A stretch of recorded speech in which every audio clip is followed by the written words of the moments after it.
All right. This is Owning Divorce. My name's Aaron Katz. I'm Curtis Pryce. Make sure to follow our social media, join our Facebook group. Our links are in the description. And today's topic is sex after divorce. Exciting. Yeah, Uh, it is exciting. One quick thing I just want to add. So in the last episode, women that I've dated or slept with, I refer to them by nicknames. If you're at all curious about these women, I put a little handy dandy reference sheet on our Facebook and IG group. Little quick tidbit about these women to kind of give you a better idea. Also, if there are any requests for me to go into a little bit more specific details, you want to know the whole story of how the goddess got her nickname or what happened with the alcoholic, we do requests. I can talk about that. awesome, man. Today we're going to share our personal journeys with sex after divorce, give some tips on getting back out there for newly single guys, what to expect and how to make the most of it. But before that, Aaron, I hear we're big in the retirement community. Yes, yes. And we also have an international following, evidently. So Nice. my parents listened to the podcast. My mom said it was really funny. She refers to me as the happiest divorced person ever. She had to get over that I was talking about sex, but she got over it. My dad was really worried that I'm putting something on the internet. He said, once it's up there forever. I said, yes, Dad, I know. I said, we're not two 20-year-olds putting up videos on TikToks. We're two 40-year-olds putting up videos on YouTube. So a little smarter, I think a little wiser. I'm pretty open and honest about this. This isn't friendly content, but the goal is not to offend. If I ever say anything that offends anyone, please let me know. I try to make an active effort to not piss anyone off. It's just one of my life goals is I might be an asshole, but I don't want to be a complete asshole. So yeah, my parents listened to it. And then this couple that I stayed with when I was in Morocco in November 2019, they listened to it and they thought it was really, really funny. So yeah, we've got great with the retired demographic and international following. Now I just got to build something in the States. Awesome, brother. Sounds great. Yeah. Yeah. So I'll jump into it a little Yeah. bit Tell us about your and personal then history. because our stories are very different. So my ex was the fourth woman that I've slept with, and she was the first woman that I've slept with more than once. As a result, I didn't know much about sex. I knew the obvious, A goes into B. I think everybody kind of knows that at some point, but I didn't really understand what good sex was. I really thought I was just not into it for 20 some odd years of my life. And afterwards, and my second sexual experience, which I'll talk about a little later in the show, all of a sudden I realized, wow, this is really, really amazing. So yeah, I just thought that I wasn't built for it. I mean, people always raved about it, but I thought maybe it's just one of those things people talk about and everyone's kind of bullshitting about. I don't Hard, know. man. It's hard. Yeah, that was just kind of how it was. Yeah. And your experience was a little different. And I It think is. more people might be able to identify with yours than mine. Yeah, I actually was pretty sexual as a kid. Um, and like I used to play naked with other kids, truth or dare, stuff like that. I remember in eighth 7 grade. minutes in heaven? Sorry. No, 7 I never minutes in did 7 minutes to heaven. It was always truth or dare in my circle. Oh, really? See, Yeah. I lost out on all that stuff, man. No truth or dare, no 7 minutes. So for those of you that don't know, I grew up in an observant Jewish community. So it was, there was interaction between boys and girls, but it was always very limited, always very supervised. And I think the first dance I went to, I was 17 years old. So all this stuff never happened to me. Um, I know you're not that kinky, but you can always role play 7 minutes in heaven with a girl now, man. Get back into Yeah. character, pretend you're a teenager. My mind is that of a 17-year-old when it comes to dating anyway. So it all worked. I think I'm like, at least when it comes to like sex, I still try to keep like that wonder and curiosity I had as a teenager. Um, but so I was in eighth grade. 13, and my world was rocked by this 16-year-old. Now, think about the bodies of a 13-year-old and a 16-year-old. Very different, right? Her name was Yeah, Eve. yeah, yeah, yeah, yeah. She had black hair. She had Okay. boobs. She had real boobs.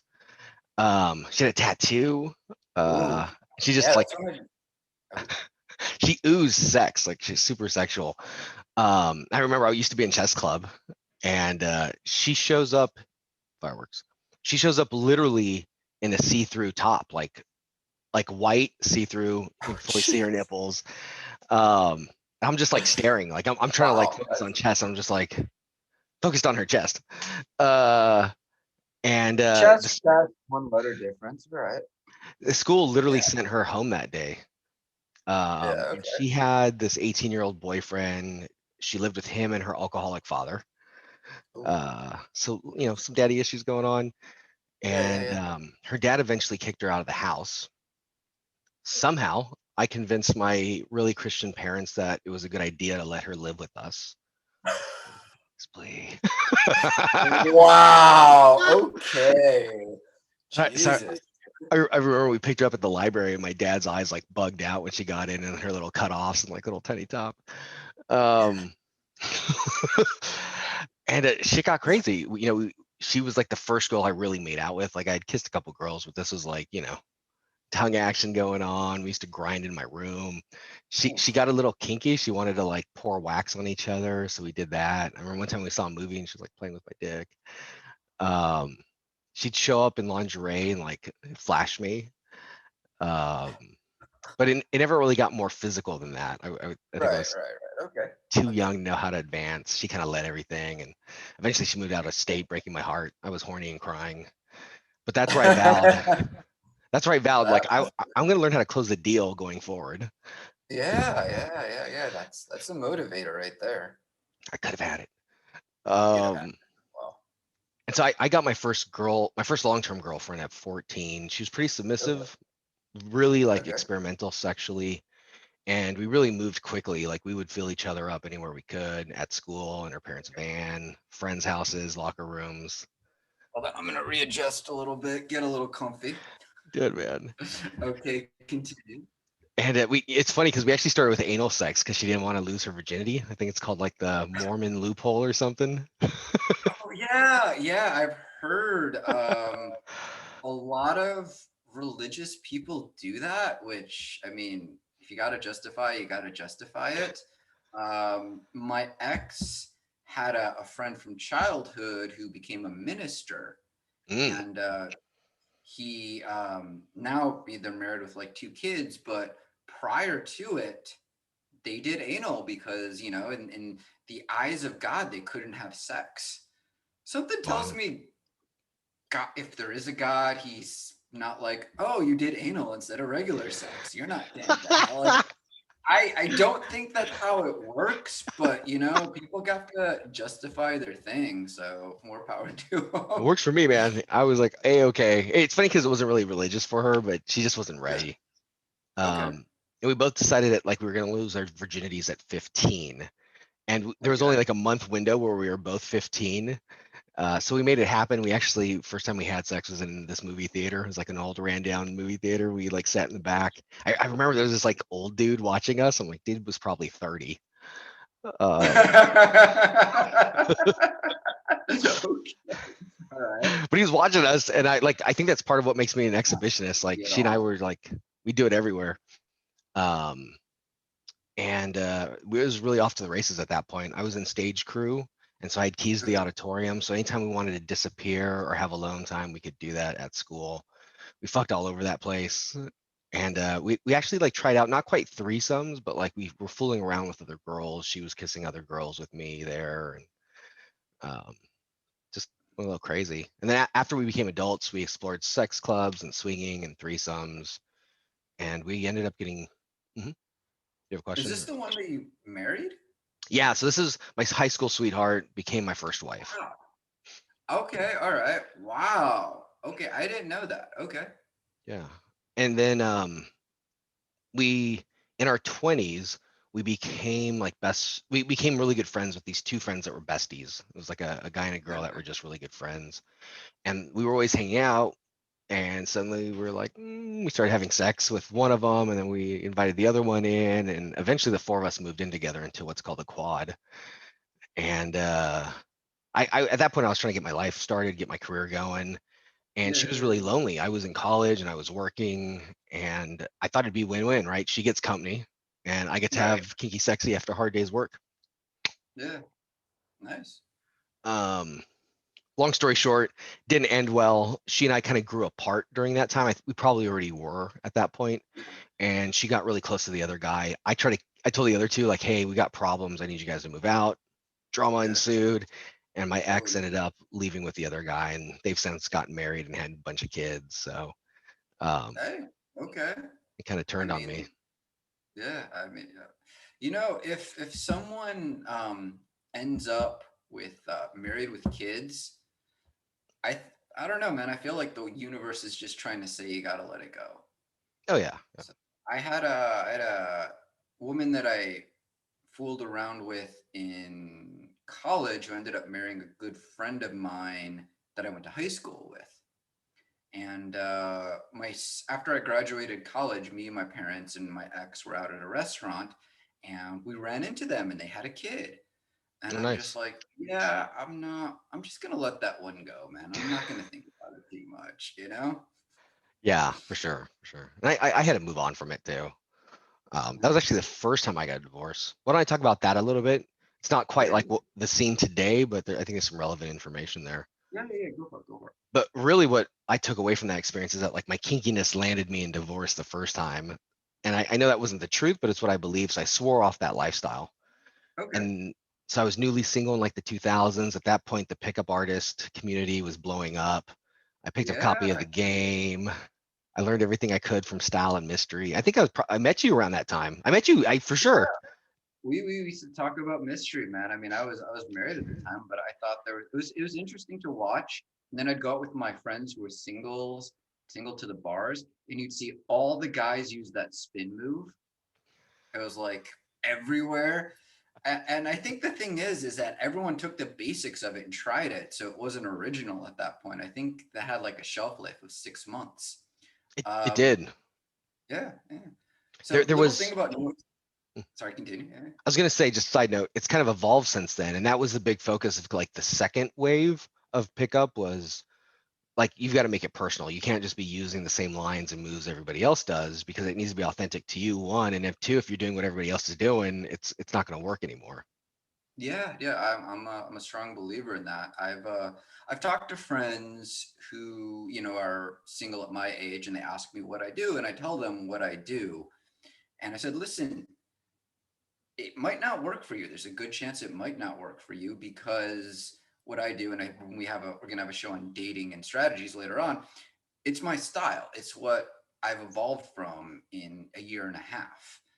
Kind of this very direct, smooth, um, just style, basically, right?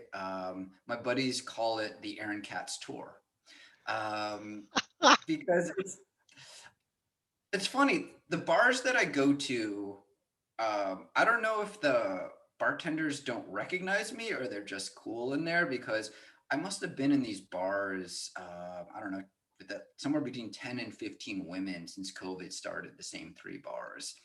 It's And yeah, recommended to get to everyone's know like, them. they never say anything. They never give me a wink. They never ask how I'm doing. They're just like, "Oh, is this your first time in here?" And I'm like, "I've been in here before." Yeah, yeah, yeah. I think there's this thing. So I at some point asked you for a couple lines because I was on Hinge with this woman, and they only got me so far because it's not me. It made the conversation go a little bit longer, Yeah. but it didn't help me out at all because, and this is kind of the idea behind this podcast, is we have similar experiences and we're having similar success in dating post divorce and similar happiness, but our styles are so different, night and day. Yeah. And I've met so many women, like we'd go out on dates and they'd be like, wow, this is actually a good date. You're actually who you said you were. There's a lot of guys that are just using lines, and then when they show up, they're not that dude. So I think it's really important that be authentic to who you are.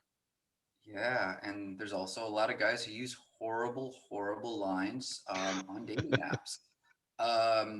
The goddess, she barely dated, and she had a lot of guys. She ended up liking me. I didn't actually reach out to her, and it was weird. She didn't give a fuck. A friend of hers put up it was on Match. A friend of hers put up a couple pictures of her. She put zero effort into it, and she got a lot of hey sexy, hey baby, hey hot stuff.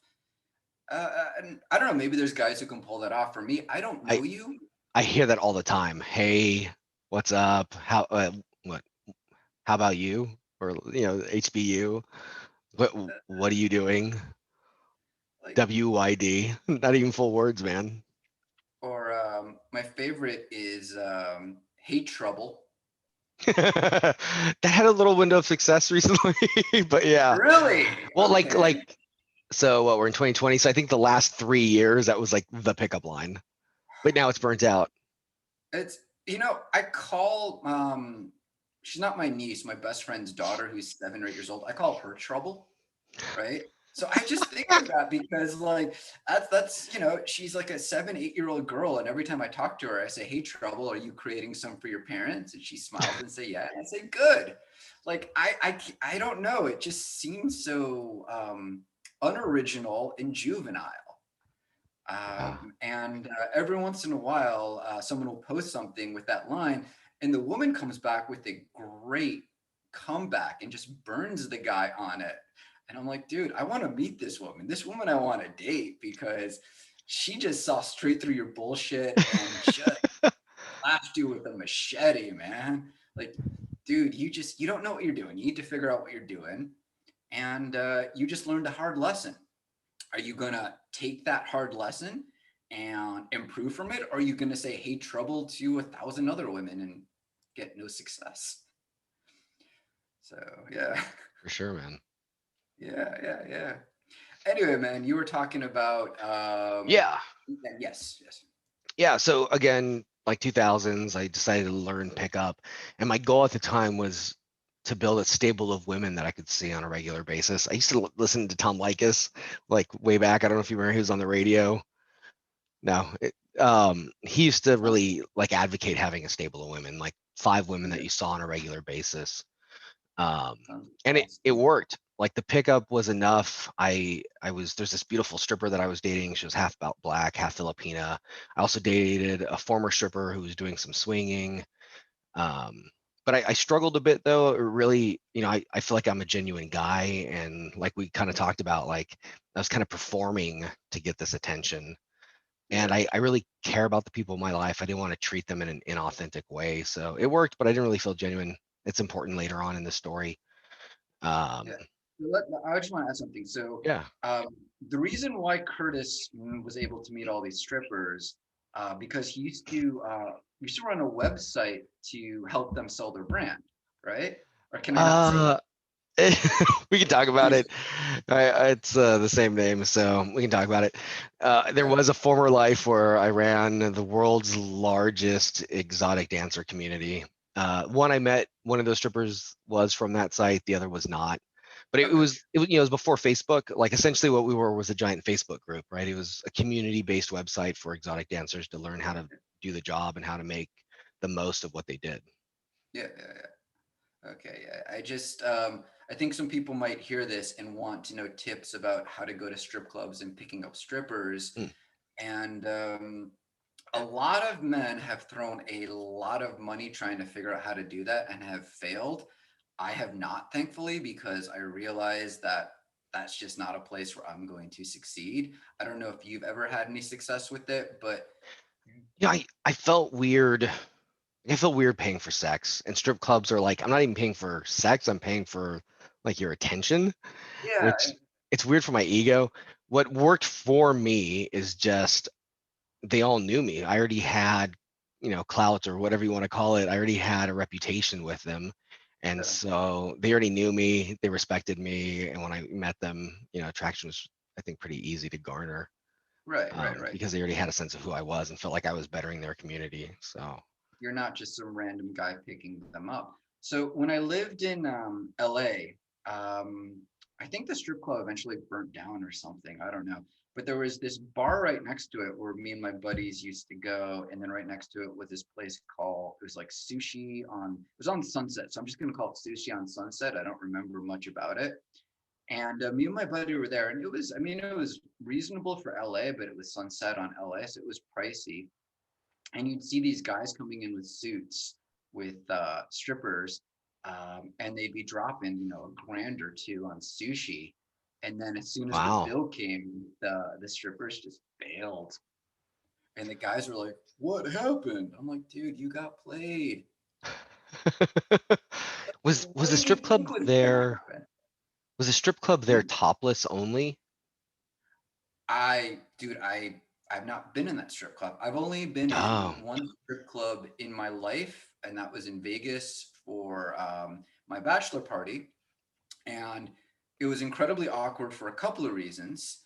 Uh, so the first dance that I got, the woman was asking me if the woman I was about, my ex, was a stripper too, and I'm like, no, she's a scientist, right? Like I didn't get the whole role playing thing. And she's like, oh well, I'm a stripper, I'm a naughty girl, I lost my virginity to the entire football team when I was 14. And I'm like, oh, gross. Am I gonna get an STD by being this close to you? I was so freaked out. And then about a couple minutes, like, I don't know, she was done with it. And I don't know, 20 minutes later or something, another one went up to me. And this time she just danced instead of taking me to like a faraway corner or something like that. But someone screwed up because I was sitting on a chair that had wheels and the wheels weren't locked, right? oh, weird. Yeah, no, it's just someone fucked up. And at the time, I mean, now I'm 150, but that time I was even less. I was like 130. She's grinding into me, and my chair is just going further and further back. So basically, like, she's grinding against me, and I'm going from one end of the strip club to the other, and I'm just like, I don't know what to do. So yeah, that was my one experience in strip clubs. I love the idea of her like grinding you across the floor. Pretty much, yeah. So she was like grinding up against me, and my chair kept doing this. And then I don't know, somehow we ended up flipping it around, and it was like do. And it was like that for, I don't know how long a dance lasts for. I don't know, 5-10 minutes or something like that. After that, another woman went up to me, and I'm like, nah, I'm good. I just want a beer. So I've been in a fair number of strip clubs. I did that's probably a story for another day. I did get to party with this baller. I watched him drop like 50 to 80 grand on one night with us partying. And it's crazy what you can do with money. So what he did with us, it was me and a couple of my buddies.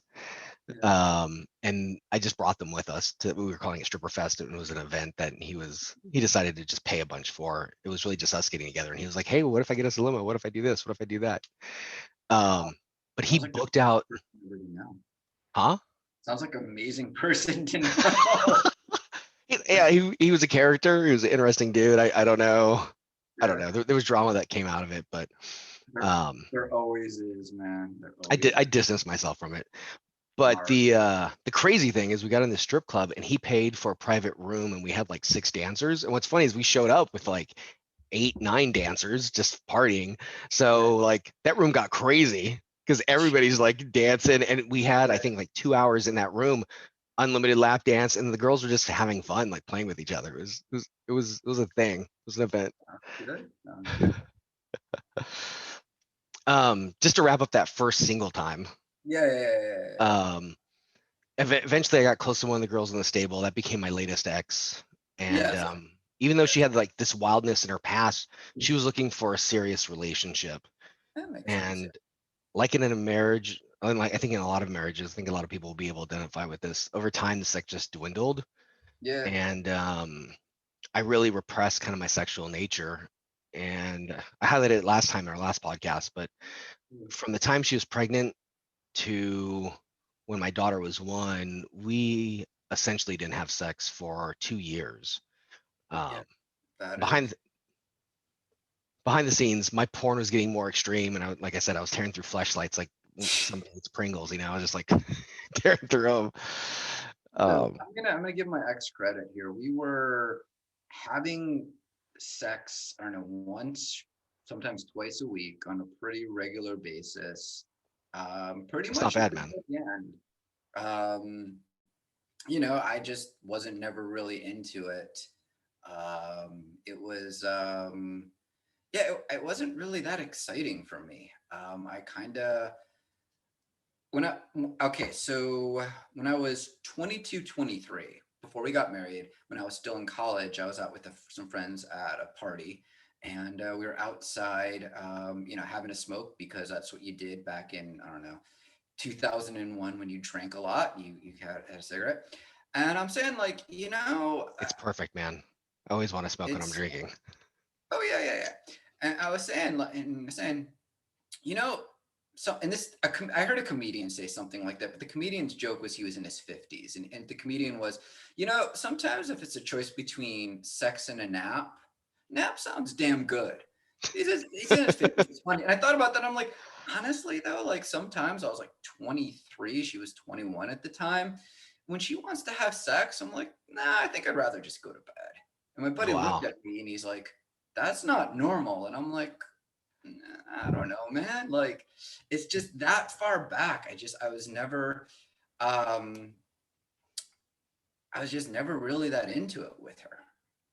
Yeah, it's interesting. And yeah. And I don't know. I mean, there's certain things about her, um, like all women that I've slept with since are very different. Um, but it's not that I'm blaming it on her. Maybe it was just my lack of experience. Maybe it's just the chemistry wasn't there. I don't really know.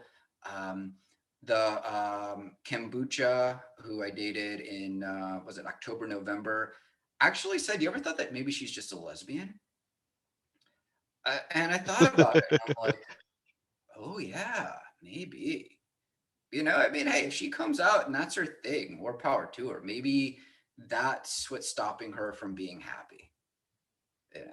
It's not a dig at her. If she finds a guy Yeah. and they get married and have great sex life and kids or whatever, I'm happy for her either way. But yeah, I mean, I've had a couple of questions, like I've talked a couple conversations with people, and I don't know, it just wasn't there. I mean, we tried, and she put in a lot of effort to try to jumpstart our sex life and to keep it interesting. She got lingerie, handcuffs, massage oil, no, not massage oil, the KY jelly, I think it's called, or whatever it is, or Yeah, yeah. she put in a ton of effort, and it had no appeal to me. You talk about being into kink, and I think for me, from like a porn fantasy version of it, it sounds great, but in reality, it has no appeal to me. I'm kind of switched. So there's two sexual experiences that I had before I started dating after my ex. To the first one, I don't remember what you look like. I don't remember your name, but I'm truly sorry because I was like the worst sexual performance of my life. We met at a bar, and somehow I said I need to take my dog home, and you were cool with, and you're like, why don't I come with you? I was so drunk that I fell asleep going down on you, and I don't know if it was like 30 seconds or an hour I was down there. I have no recollection of it. Um, and I I did a like lot of, it was when what? I like to picture you Sorry. passed out, just like blowing bubbles. Yeah, no, I was just fell asleep down there. I was fighting it too. I'm like, okay, keep your, like, this is like a thing. This is your first experience post your ex. You need to make a big deal out of it. You need to like give it 110%. And then I tried some of the moves that I used to try on my ex, and she's like, what the fuck are you doing? Whoa. Um, What yeah, move? she's like, just like licking. I don't know. My ex liked when I licked her cheek. Oh, Um, okay. Some women so do a like a little lot of face women, licking. Yeah, a lot of women, especially after they meet my dog, who also likes to lick faces, are like, no, no, no, that's kind of gross. I don't lick women's faces anymore. I haven't done that since this woman. Um, Wait, the so next morning, so she spent the night at my place. I'm sorry, man. My Yeah. move is after they suck my dick and their mouth's all like slobbery, then I lick their face. Like I lick across their What? lips. I lick across their lips, like I lick up the wetness. Okay, all right. This is what I'm talking about, different styles a little bit. Like you're proud of that. That weirds me the fuck out. I'm like after I go down on a woman and I make her come, instead of kissing her, I'll run into my bathroom real quick and wash out my mouth and use some mouthwash before kissing them. Whoa! Right? Oh no! I go right up, kiss my wet face, lick it off, clean it up. Yeah. That's your thing. And I don't know if the women have been weirded out by this or they've been happy about this, whatever it is. But it just after a woman goes down on me, I don't really want her kissing me immediately after that. I kind of want her to rinse and gargle and clean her mouth out, man. Um, We'll chalk it up to different styles, but go ahead with your the story. all right. All right, so the next morning, I get out of bed. It was a work day, so I got out of bed and I took my dog out of the kennel. And as I'm about to walk her, I said, "Hey, why don't I pick up some stuff for pancakes and I'll make you breakfast?" And she's like, "Yeah, cool." So I'm gone for like 25 minutes. I come back, she's gone. No trace of her at the house at all. Just an unlocked door. Never saw her again Wow. and don't really remember much about it. And I'm like, yeah, that's kind of what I thought sex would be like. Um, the second story, this is where I discovered that I actually enjoy sex. So I was taking the bus home late, like 8 or 9 o'clock. It was a late night in the office. And, I put in a really long day. I was just absolutely exhausted. So I had my headphones on. I wasn't really paying attention. I used to, it's about 45-minute bus ride. So I'd set my alarm for a half an hour because I'd always fall asleep. And there's a couple times that I woke up and it was cold and rainy and I had to walk like a mile. And that really sucked. But about halfway through the bus ride, this really cute, maybe 5'1" woman gets on with this giant bag, right? And it's Seattle. People are weird. You get a lot of crazies on the bus and stuff. But because she's really cute, I perk up a little bit. I'm not really like talking to her or anything, but I notice, and she looks really anxious. She's wagging her, doing that thing where she bounces her knee really quickly, and she's talking to people, and she's like, and everyone's kind of looking at her a little funny. So as I'm getting off the bus by my stop, I walk right past her and I say, "Are you okay? You don't look like you're doing too hot." She's like, "No, I'm good. I'm good. I'm good." I'm like, This "Okay." You both got off the same stop, or is this as you Well, pass hold on. her? This is my stop that I get off at, Okay. right? And I go Nice. walk right past her because at she's sitting in the chair in the seat right by the door. So I get Nice. off the bus, and as I get off the bus, I'm turning around and I see her carrying this giant ass bag getting off the bus. So, I'm not a complete asshole. So I just kind of pick the bag up and I put it on the ground, and the bus takes off. That's her And I gear look at bag. her. What? That's her gear bag. Yeah. And I look at her and I'm like, "What are you doing here? Like, clearly, like something's wrong, right? What are you doing here?" And she says, "Well, I'm going dancing tonight."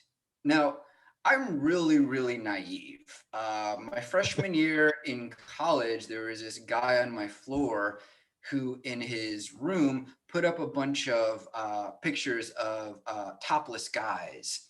Um, and I Really into thought he was bodybuilding. just into fashion. I didn't realize he was gay till he came out to me.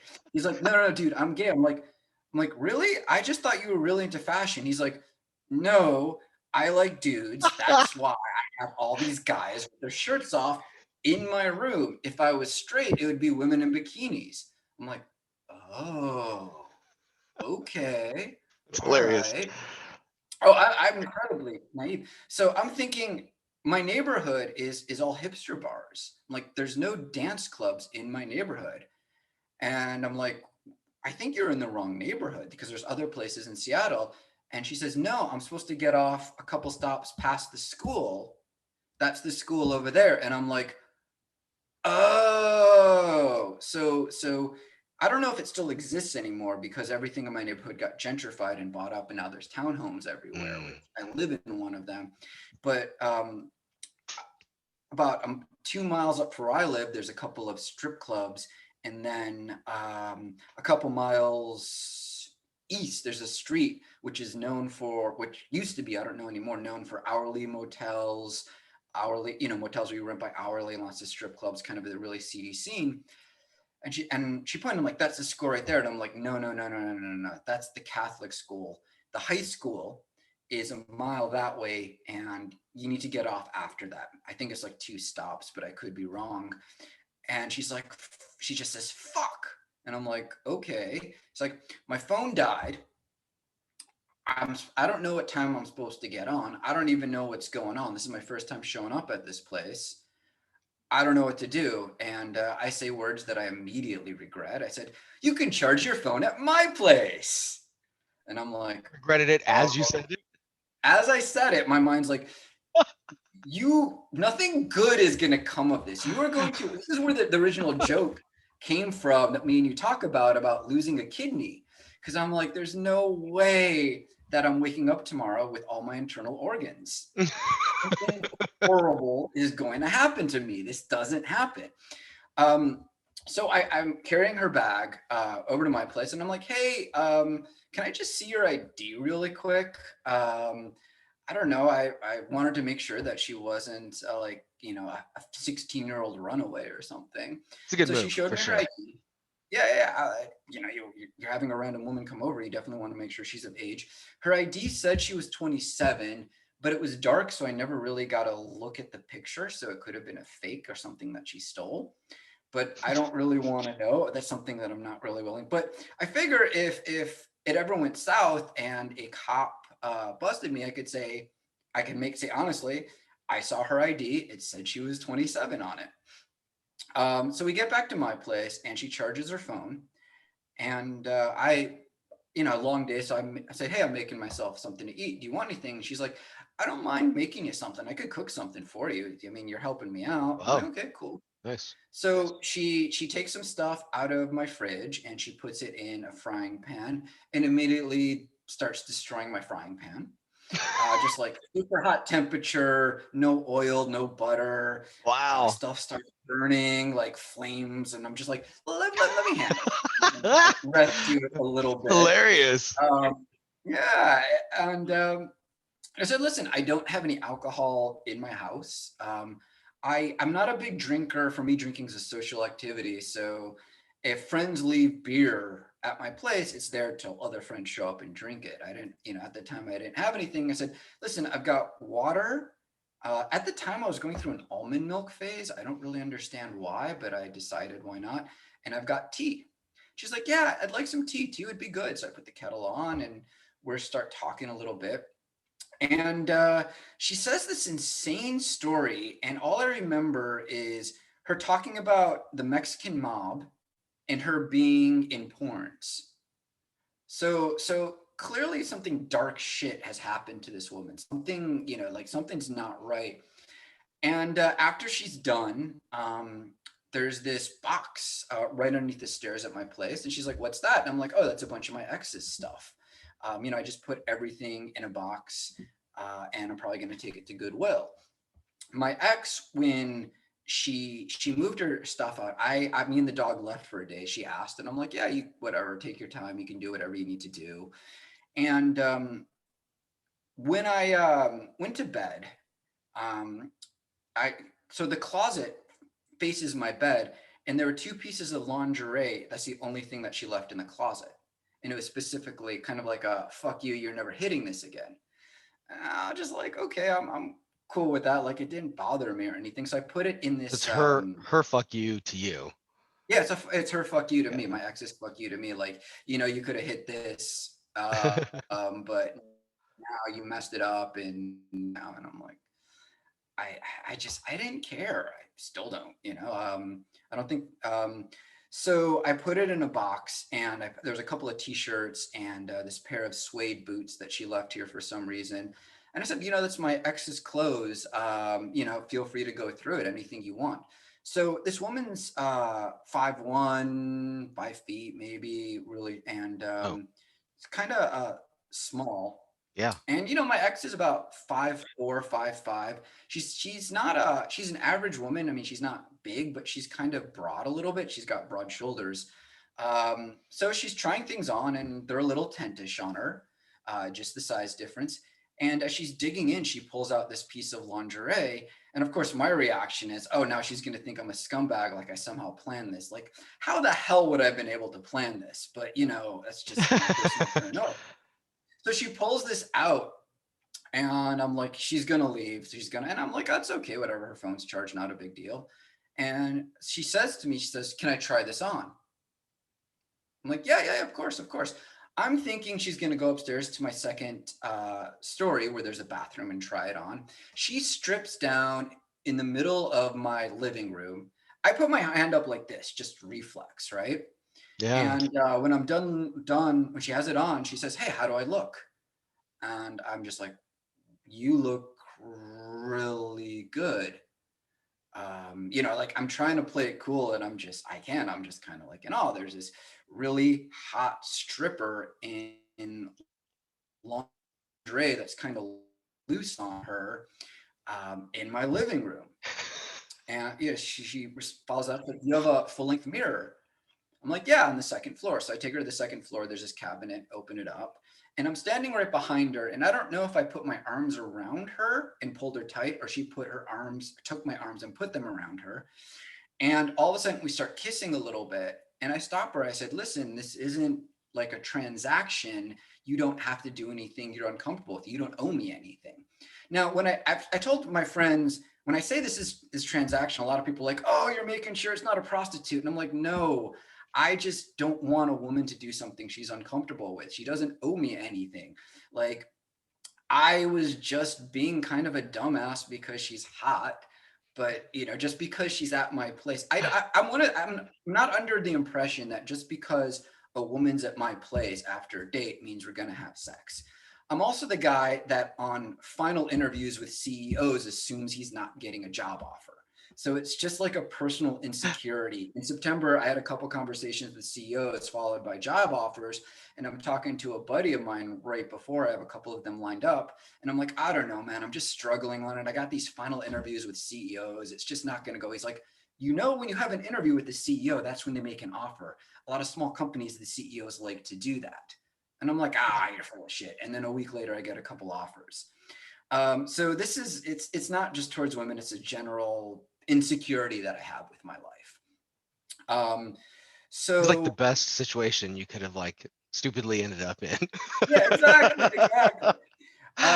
So she responds, she said, "No, I want to do this for you. You've been really, you're a really good guy." And I'm like, "Okay." She says, "I know what I want to do for you.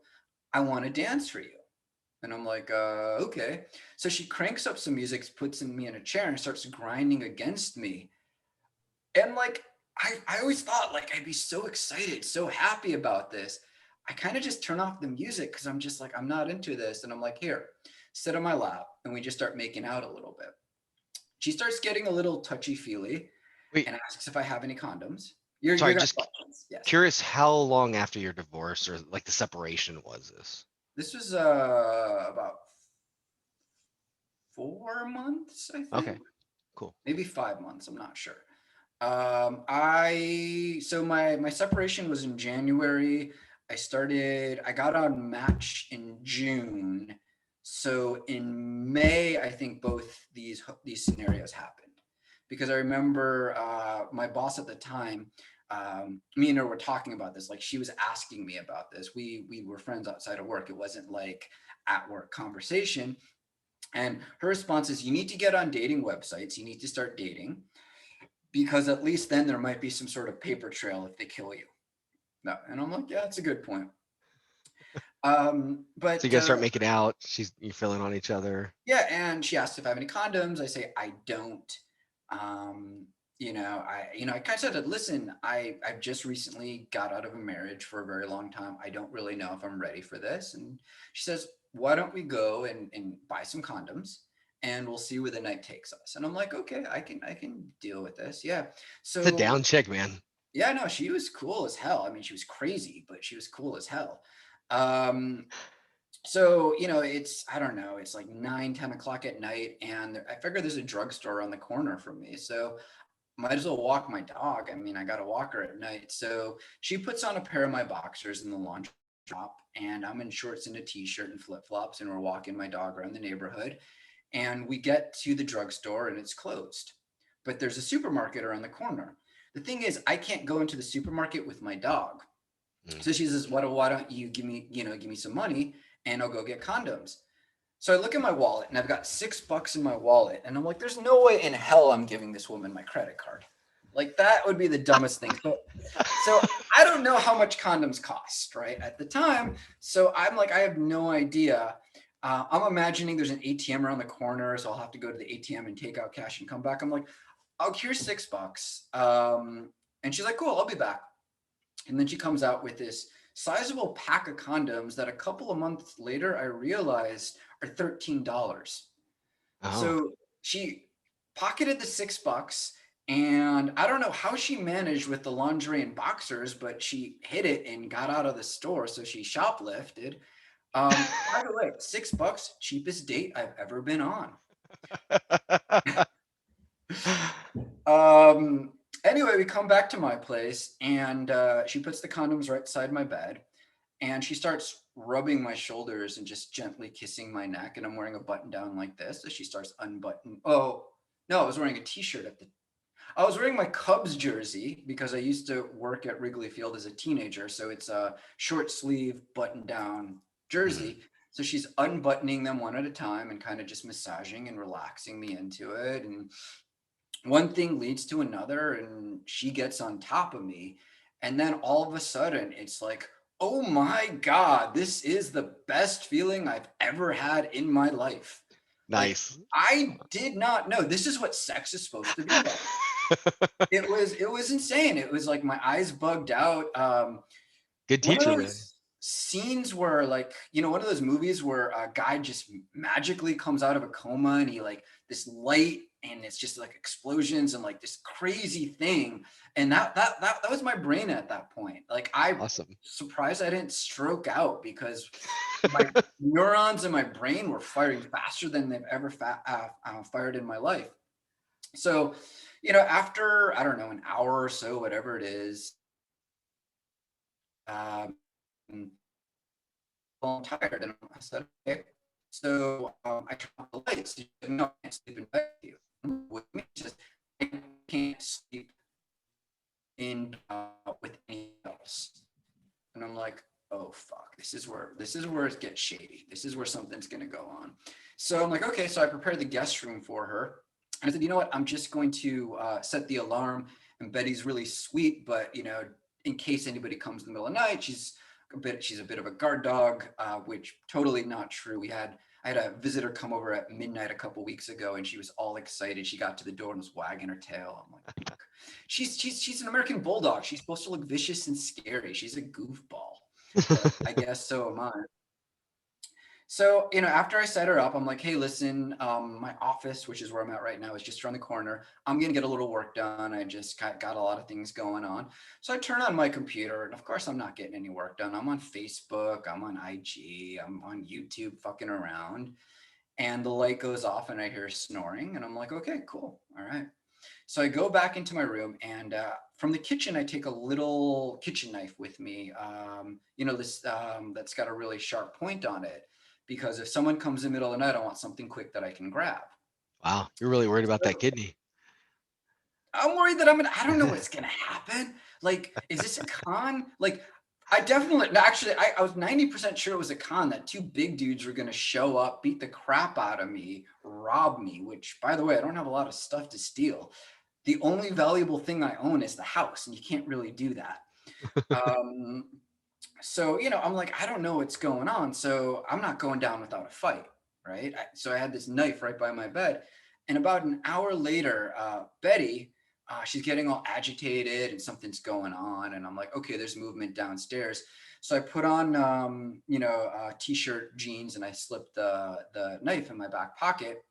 And Betty does exactly what I know she's going to do. She charges full on into the guest bedroom.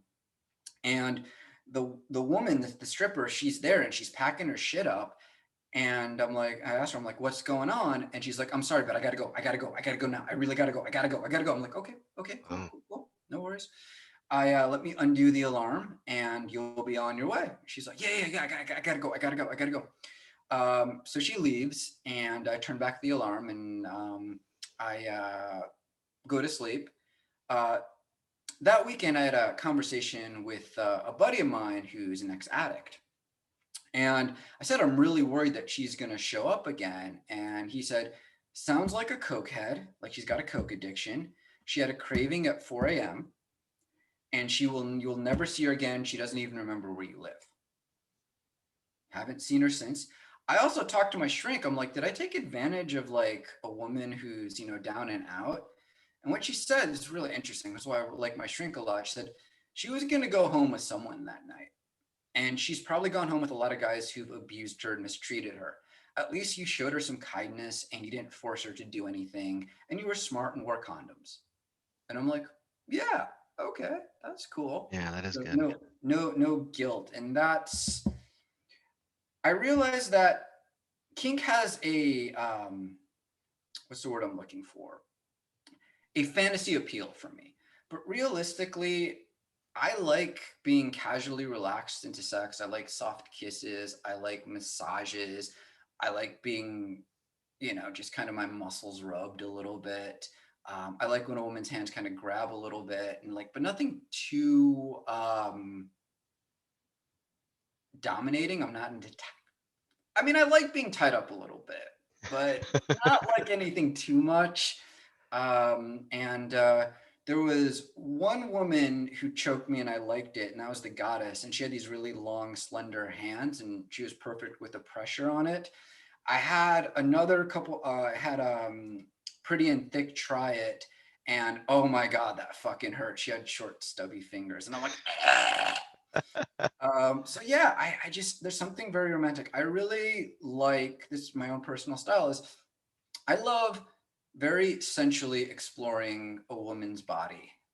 The first time, every time actually that I sleep with them, um, like being single and inexperienced in sex, I went to YouTube and I did what every other dumbass does and looked up all these things on it. And there's this woman who has a thing saying, if you want to build a bond with a woman, make her orgasm on the first time you sleep with her.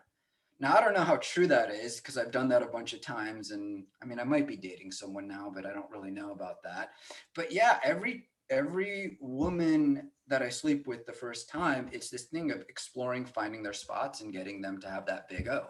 It's like a mission for me. I don't even care how I feel like on it. Like I'm just like, it's all about them, making sure that they feel safe, that they have an orgasm, that something that afterwards they can put their head right here and kind of look at me and kind of have that halfway dazed, halfway goofy look on their face. And I'm like, all right, I did my job, you know? So Awesome. yeah. So I've talked way too much as always. Dude, this is more your wheelhouse, man. Let's see you talk about this because, you just let it all hang out. Happy to. I just one side note to that, the first drunken sex you had where you passed out during going down on that chick. I think for guys newly single, like just lowering your expectations for that first time out there. And even if it's lousy, I think it's good to get out there just to build some confidence and just to like get back, into that world, especially after coming with like all the heaviness of divorce. Yeah. Um, so for me, with my ex, we were having sex like once, probably on average every 3 weeks. Oof. Um, always one position, no real cuddling, really any lack of romance or intimacy. And I'm really a big fan of what's called like romantic or seductive domination. Okay. So it's got that romantic touch too, but I'm also exploring their body and giving them a lot of sensations. Uh, like you'll like lightly graze on their ass and then you'll smack it. Then you'll kiss it and you'll smack, like that kind of stuff. Or I'll hold you down, I'll stretch you out, but then we'll interlock fingers. So it's like it has an intimate piece to it. Anyways, Yeah, no, it's cool. I'm actually kind of curious about this. It's not my thing, but it's your thing. And you want to talk about it, talk about it. You're not freaking me out. And if any of our listeners out there are freaked out about it, you're listening to the wrong podcast. yeah, absolutely. So in that time that I was married, like millennials became adults and Tinder became a thing. Like I mentioned last time, I was like excited to get on Tinder. I really hadn't been sexual for 13 years, and I was nervous, also a little excited, but I was nervous to get back into the game. And I kind of fell back to what I knew. My goal was to build, this rotation of women that I would see on some regular basis, kind of a Wednesday, a Thursday, something like that. Not to sound like a dick. That sounds so exhausting, but whatever. It was a part-time job. I'm not gonna lie. But I have a high sex drive, and like I'm trying to not. At the time, I was trying to stay single, so I wasn't trying to build any too. I'm genuinely interested and invested in the people in my life, and I care about them. But I was trying not to let the relationships get that deep. So I was like, if I see them once a week or once every other week, like that's probably going to maintain a little bit of that distance. But I'm still getting my needs met. Yeah, of course. And I kind of picked back up with pickup the way I had learned it back in the mid 2000s. And I still had that feeling that it wasn't fully authentic. I also had remember I had kind of turned on the polyamory thing. I said, that's not for me. And I was seeing my therapist, also a great guy. And he said, really, he challenged my idea that non-monogamy and polyamory was bad for me. And he said, give it a try again. Like you're 40. It's better that if it's for you or not, like definitively. And I really kind of had this shame about it. And I thought women would reject me if I started by letting them know that's what I wanted. So I kind of went indirect. I was vague on what I wanted. And to be fair, I didn't know what I wanted. Right. I think some of the tips that I learned early on, that single guys should learn how to use the dating apps, Tinder, Hinge, Bumble. Especially during COVID time, it's like the primary way to meet women, and women are. Go ahead, man. We got a request actually to do a show on dating during COVID. So I think the next one that'll be about, and we'll talk about the dating apps and all the god awful advice there is on the internet about dating during COVID, which Perfect. is all horrible. Actually thinking about doing a segment on shitty dating advice that I've seen online. There's plenty of it. Yeah, I agree. Oh my God. You know what I've learned? Women also follow, like they have female dating coaches. That's what I read. Yeah, no, like my girlfriend's talked about it. Other women have talked about it. I'm like, whoa, they've got their own little, mentors. And they're horrible. They're absolutely horrible. I started reading females' perspective on dating and female dating coaches and stuff because I want to know, because that's who I'm trying to sleep with and date and maybe at some point have a successful girlfriend that lasts more than 2 months. But oh my God, it is horrible the advice that they get on this. Like I saw this thing this week where it's 3 reasons why guys don't fall in love with you. And the first one was you sleep with him too quickly. Oh man, I know. And I'm like, first of all, that is some recycled 1950s sexist bullshit of why would you buy the cow when you can get the milk for free? Right? For sure. It's so fucked up. And I'm like, I have never slept with a woman on a first date and lost respect for her. And actually, to the contrary, usually a lot of women that I sleep with on a first date, it makes me more interested in them. I think like holding back sex it's really holding back a very intimate part of your or what can be a potential relationship. Sex is so paramount and important. that if you're holding it back, you don't really know what your relationship's going to be like. Yeah. I don't know. I literally had a conversation about this last night with my girlfriend. Yeah. And like so we didn't sleep on our first date, and she's offended, and she's retold the story to other women while I'm there. And they're like, he tried to sleep with you in his car? Like he tried to sleep with you on the first date? And they look really offended by it. And I'm like yourself, like no disrespect. In fact, I want to see you again. Yeah. And now I know if we have sexual chemistry or not. Like I don't judge you for it at all. Right. But their point is there's a lot of douchebags who just want to sleep with them and take off. And so I think they've had that, a lot of bad experiences like that. Right. And so I think it's those guys that are ruining it. I don't know. I hear like in Scandinavia, it's not a big, like, I don't know. I don't know if it's a cultural thing. I don't know what it is, man. I never get mad at a woman who, were being intimate and they don't want to have sex on the first date. Yeah. That's what the second date's for. That's what a third date for. By the third date, if we haven't slept together, something just doesn't seem right. Like I'm not going to continue a relationship at that point. They're holding back. There's something that they're not telling me. I don't want to break down walls with someone. I want someone who's very open and honest about it. And I don't want a lot of drama in my life. But yeah, I don't have a problem with it. You can't get upset. It's called dating, right? Like you can't get upset because, maybe they're over at your place and you made a move and they're only willing to go so far. Or, you're making out at a bar and you suggested coming back to your place. And my thing is during the winters is, hey, do you want to meet my dog? During the summers is, do you want to check out my roof deck? And if they're not into it, it's cool. It's not a problem. I understand there's guys that are out there and, it's up to women to make that judgment call. But if a woman doesn't sleep with me on a first date, I'll still ask her out for a second date. Yeah, Right? for sure.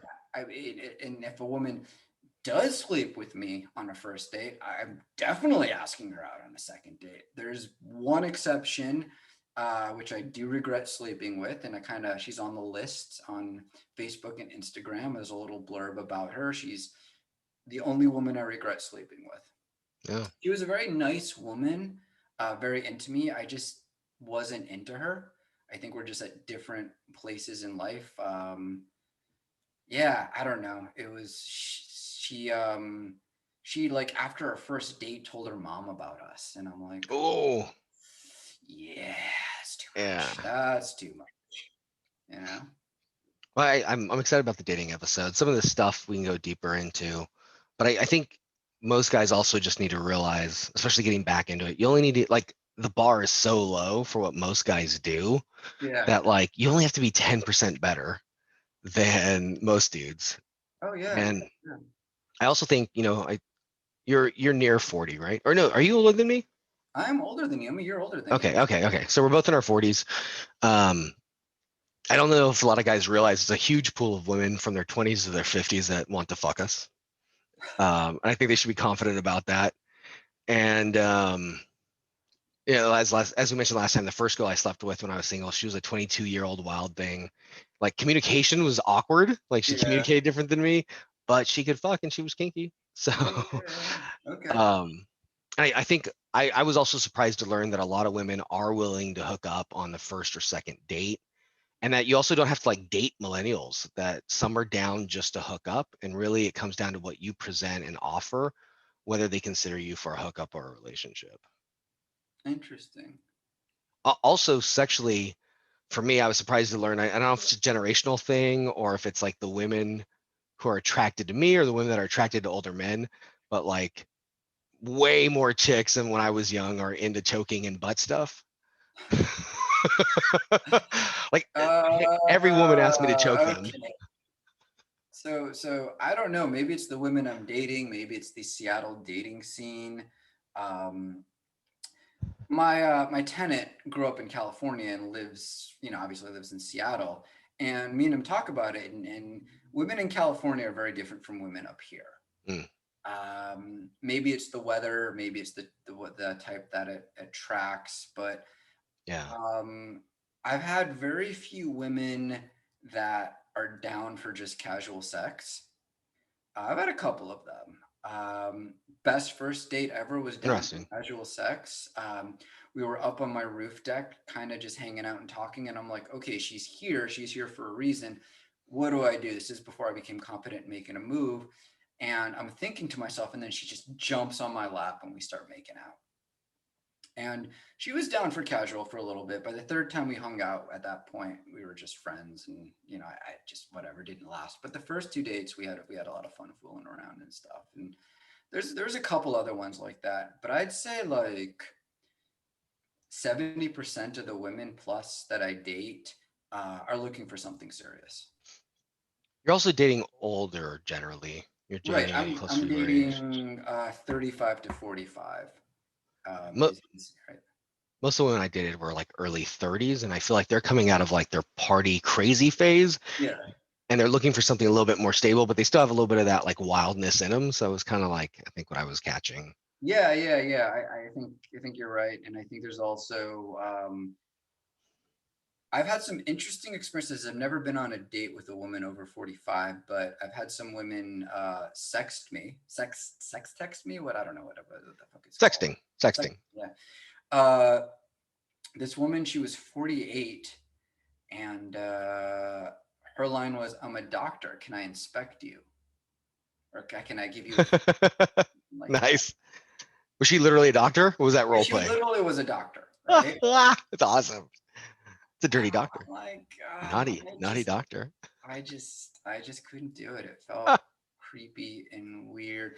I'm like, hey, if you want to come over, we can do this in person, right?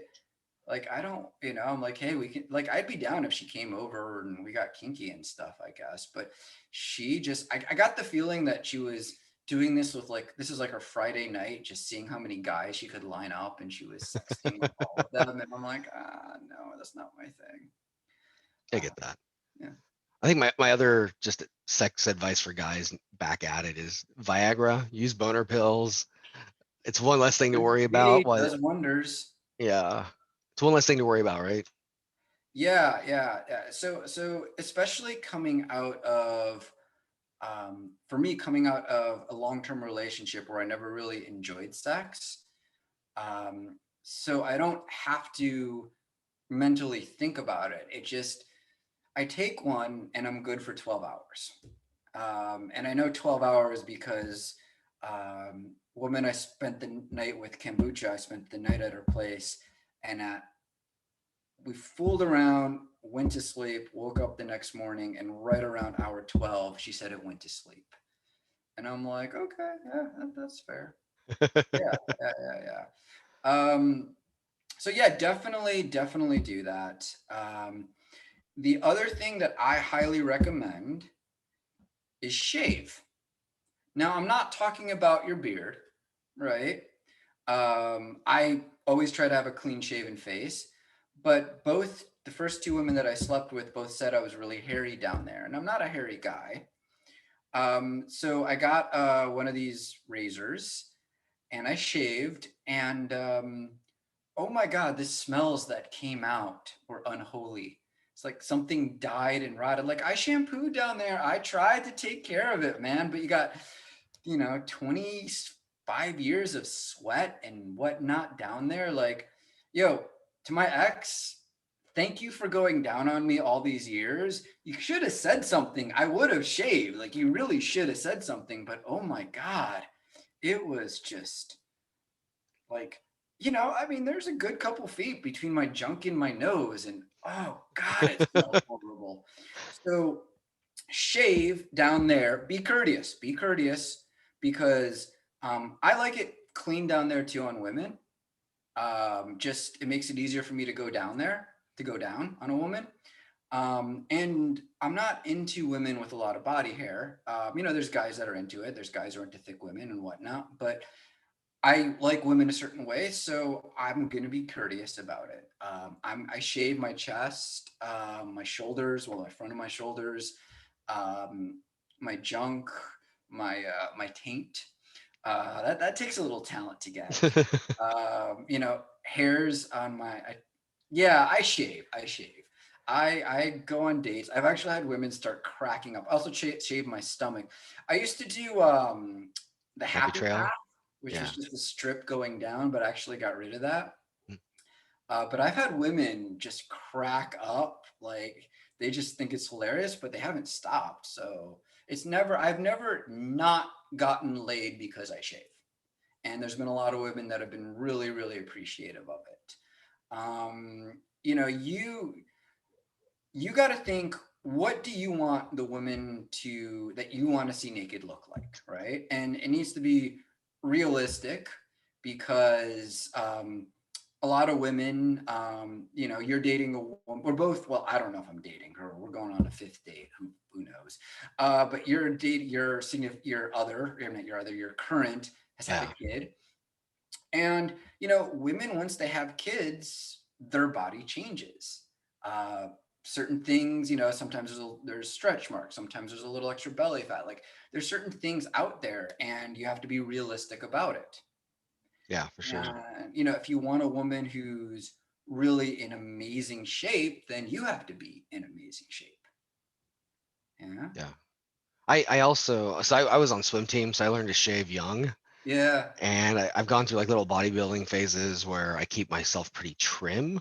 Mm-hmm. It does vary. Like my current girlfriend, she actually likes me hairier. Okay. But I always trim my junk, and she's never like argued with that. And I also think like, especially when you're first back at it, and you're if you're trying to be like you were saying, courteous and kind of like the most compatible with most people, I feel like most people are trimmed or shaved.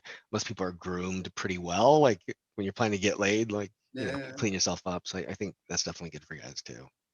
Yeah. Yeah. Do you mind if I hop back into being single this round? Yeah. Go for it. And there's some tips in here too, like as you start to like have sex with women regularly. But I started having amazing chemistry with the girl that's now my girlfriend. She's in her early 30s. We really had a special connection, like perfect humor, perfect personality, sex appeal. But on our second time hooking up, she told me she had feelings. It was really cool though, because she told me I didn't have to reciprocate. She just wanted me to know, and then she sucked the soul out of my dick. You know, that's cool. That's cool. All right. It's funny because I kind of froze, and I was like, well, how can I help you with that? And she's like, oh, I don't know. Let me think about it. And then we got to business. Nice. So I recommend that guys think through that, like, what are we conversation. Probably, I feel like it's like the third time you have sex, kind of like maybe a month into it, a couple months, women start thinking about that. And I think it's important for guys to think through, what do they want? Yeah. So it's really easy during sex to be very emotional and say things that you don't really mean. I check myself not to. You know, there was a couple women who said the L word. They said they love me, and I said it back because I didn't know what else to say. But I mean, at that moment, maybe I did, but honestly, like when they were gone, they were out of sight, out of mind, some of them.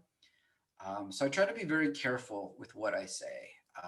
Sex, it can be an emotional time bomb and lots of feelings. So you need to be careful with it. But also, it's fun and amazing and awesome in all ways. So proceed with caution. For sure. I ended up telling my now girlfriend at that point that, you know, I was pursuing polyamory. We had this crazy night of sex. Like it must have been like 12 hours of fucking, like 12 hours straight fucking. I actually injured my dick. I don't know. Did I tell you about this? No, you did not. How? I pull. So there's like a ligament that so, you know, when you get blue balls, like there's a ligament that pulls up your testicles, and I strained that ligament. It was fucked up for like 2 months. Fortunately, she's a massage therapist. She like helped me fix it. But that's how long we were fucking, man. Jesus. Okay. But I eventually told her, you know, I was pursuing polyamory. We had this like amazing night. It got kind of emotional the next day. She was asking me, you know, what I was looking for, and I told her I was looking for polyamory. And that was really hard for her, even though she's had a kinky past. She's been in open relationships. At that point in her life, she was looking for monogamy. And we worked through it, but it kind of got back to me about like the pickup stuff. And if I could do it over, I probably would have been direct and upfront, either in my bio or in the early discussions saying, hey, this is what I'm looking for. And like I said before, I kind of had shame around it. And so I was kind of suppressing it, but now I would lead with that. Were you open in your dating bios about it? I wasn't at the time. Okay. I felt like women would reject it right off the bat. Okay. I would do it different today. Yeah. I think it's one of these things about dating profiles is how honest are you? And I try to be very honest about it, not really stretch the truth, but I think people sometimes aren't the most honest about what they're looking for, and women do this too. For sure. You know, there's a lot of women who put casual on there, and then they're not down for that. There's women who say they're looking for something serious, and after, you know, like once or twice, they're like, nah, I'm just cool with casual, which I'm not complaining about. I get to sleep with a hot woman once or twice. Like, you know, the whole thing of me punching above my weight class, I'm totally cool with. What's about guys tend to lie about their height. So I am honest. I am 5'9". I don't try to exaggerate that at all. Women, so on Match, the one thing that I liked about Match is they give you an option for body type, right? So a lot of women would lie about their body type. If they were overweight, they'd put average. If they were average, they put in shape. You know, and then we were talking about how women take those picture angles that had their phone all the way up here. You know, at this point, I know what's going on. You know, it's just, you know, people lie on these things, or they hide truths. But, you know, I don't know, man. I don't know where I'm going with this. I'm going on a rant. Continue. I was going to talk just a little bit about what happened then as we went down that path. So we eventually worked through it. She became my girlfriend.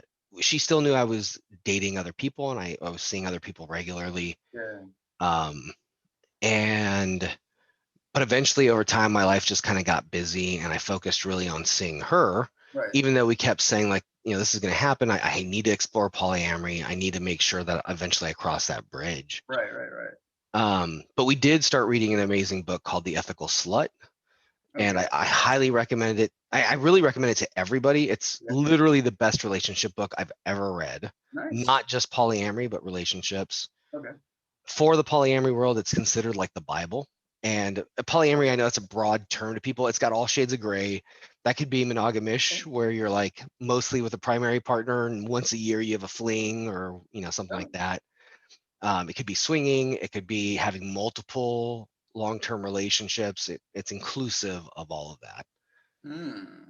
And the book itself really covers sex positivity, really deep on what consent is, how to communicate during sex, how to communicate with your partner, kink, dealing with jealousy, treating everybody involved in these things with respect and being transparent, how to handle conflicts when they arise.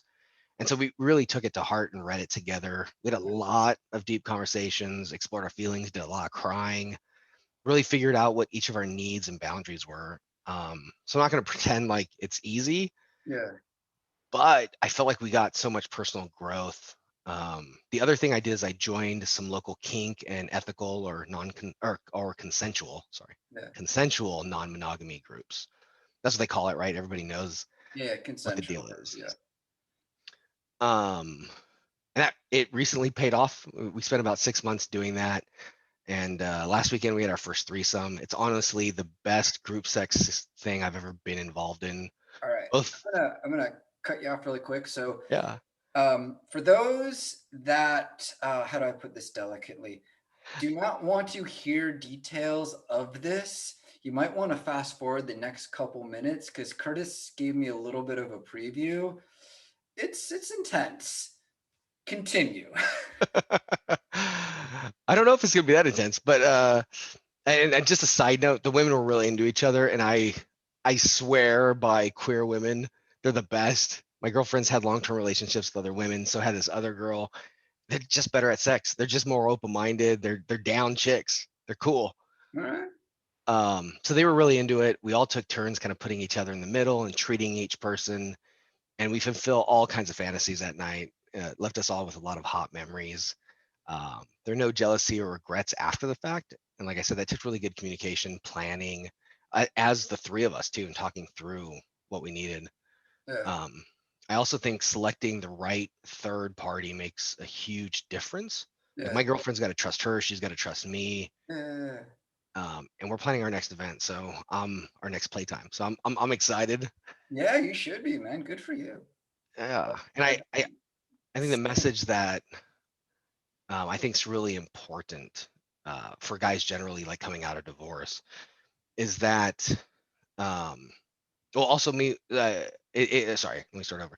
I think what's really important is to be transparent about what you want, Mhm. and you're gonna find women out there who are okay with it. Like, so don't be shy. Share what it is.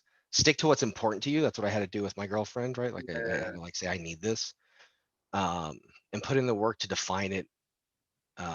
What you want. You will find partners. They are out there. And really, after 13 years, bland, infrequent sex, I never Yeah. thought in my 40s I'd be having the best, most satisfying sex of my life. Same. And I know, right? All right, it's crazy. So I'm just gonna say, so Seattle has a pretty sizable kink community. You guys do, yeah. We do. I'm on Hinge, which I don't think is big on that. I think Hinge tends to be a little more conservative.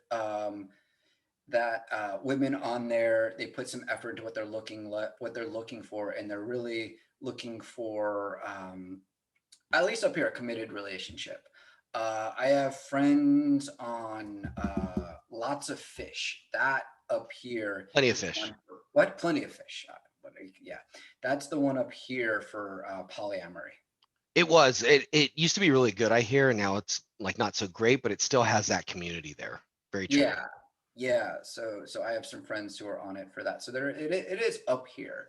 If I mean, I don't know, man. It's not my thing. But if it's not like the scene is dead in Seattle. I've had some No. friends who've been into it. Yeah, so it's I, around. It's really interesting. What you're talking about is how to navigate all these, really tricky waters, because there's a lot going on when you. First of all, there's a lot going on when it's just if it's just a couple, right? There's a mhm. lot. It's really hard to blend two people, and then when you bring a third person into the equation, there can be a lot of jealousy issues, finding the right person. So it's really interesting, kind of the journey that you've taken. And this book, the Ethical Slut? That's it. Yeah. Yeah, it sounds like it's good that you have a guideline, It because does. I've been on dates with women that I'm like, do you even know how to date? Like, what are you doing? Um, God, yeah, dude. Last Sunday. Wait, I'm sorry. Just before you get into that story, Yeah, go for it. Go for it. I just want to wrap a couple things. Yeah, I shoot. really think divorce gives you a second chance to start over, and I think there's an opportunity for guys to take advantage of that and really like dream big, man. Go for it. Yeah. Envision what you want. Relentlessly pursue it. I was talking to a friend of mine, being like, I have all this freedom. If I want to try hooking up with another dude, I can do it. And she looks at me, she's like, do you Yeah. have any interest of hooking up with another guy? I'm like, oh God, no. Like, facial hair, not my thing. She's like, so why'd you say it? I'm like, not that I want to, but I can if I'm interested. Yeah. She's like, dude, whatever. And it. Yeah, no, um, you have to find out what you like. Um, you know, because let's be honest, at the end of a marriage, you're not having great sex, because if you're having great sex, you'll figure out a way to work other things out. I mean, there's exceptions if you cheat or they cheat, or I don't know, there's all sorts of stuff out there, but generally most marriages that fall apart, um, you're not having a healthy sexual relationship in it. Yeah. And you need to rediscover it, because if you don't rediscover sex, you're going to have no incentive to date. I mean, I love dating, I love the chase. I have this weird habit that after I go on a date with a woman, like 3 or 4 times, I kind of start shutting. I just have no interest in dating other women. But like, there's times where and you're going this where you're going on 3, 4, 5 dates a week, and it's exciting and it's interesting, and you never know what's going to happen. Sure. Yeah. I had a couple more tips. If anybody's in particular looking for like a kinky sex life or threesomes, group sex, stuff like that, I highly recommend that Ethical Slut book again, and joining local groups on Facebook or Meetup. If anybody joins our Facebook group, I'm happy to put them in touch with some resources. I know how to find them now. And it's really motivating to hear from people who are living the lifestyle you want and see that they're real, they're out there, it's inspiring, and they can support you. I've made a lot of friends now in those communities. It's been really helpful. And then one last tip again, boner pills. Oh, With yeah. the threesome, I needed to have those boner pills. Both girls had stories of failed threesomes due to whiskey dick. Oh, yeah. No. And like, I don't know if it's actually whiskey dick. It's like, there's a lot going on. It's distracting. Like, you're worried about people's emotions, like your girl. It can be intimidated. You can be pressured to perform. Boner pills get you through it. Vitamin V overcomes drinking, being really, really drunk. Thanksgiving, the night afterwards. We got in this conversation about mezcal because for Thanksgiving, me and my buddies, we did brisket tacos and mezcal. And then me and this woman ended up going to a couple bars and drinking mezcal. And weirdly, a friend of hers showed up at the third bar we were at, and her friend's like, "Hey, let's go party somewhere else." All the bars were closed. And I'm like, "I have alcohol at my place." She's like, "Yeah." So I didn't have a threesome because people are going to hear that, and I'm not going to assume. But my tenant was hanging out with her friend, and me and her were making out a little bit and drinking heavily. And she's like, "Hey, give me a tour of your place." And we get into my bedroom, and she pulls me in, and but I was so incredibly drunk, but vitamin V kept me going. No issues whatsoever.